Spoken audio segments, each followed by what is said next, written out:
Hello guys! So, ngayon mag-pack tayo ng in-order ni Mama sa TikTok shop.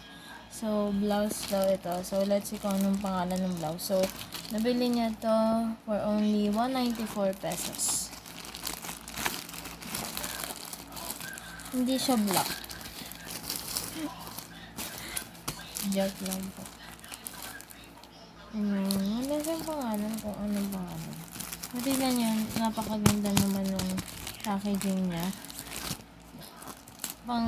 Yung style daw na to pang Korean. So, tignan natin. Okay. Korean polo. Mga pang formal attire. Ayan siya guys. So, good quality naman siya. And maganda yung tela niya. As you can see, ayan. Di naman siya yung manipis na katulad sa iba. So, tignan nyo. Ayan guys, oh. Ang ganda niya, and kung ano talaga in-order, and yun din yung dumating.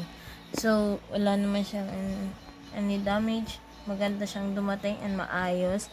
And ayan siya guys, for only 194, may ganito ka ng polo na makukuha sa TikTok shop. So, trusted na din talaga yung TikTok shop. So, ayan siya guys.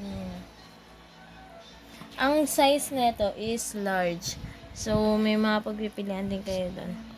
So, ang sizes nila para sa gantong polo is small to extra large. So, kung order kayo, check nyo na lang yung mga sizes na fit para sa inyo. And ayan siya guys. So, ito yung buttons niya. So, lahat din, maayos din yung buttons niya. Lahat complete.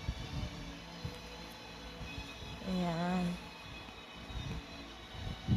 So, saktong-sakto to guys para sa mga casual or formal or pang church. Para formal attire siya. Maganda siya guys. So, yun lang guys. Thanks for watching. God bless everyone. Bye!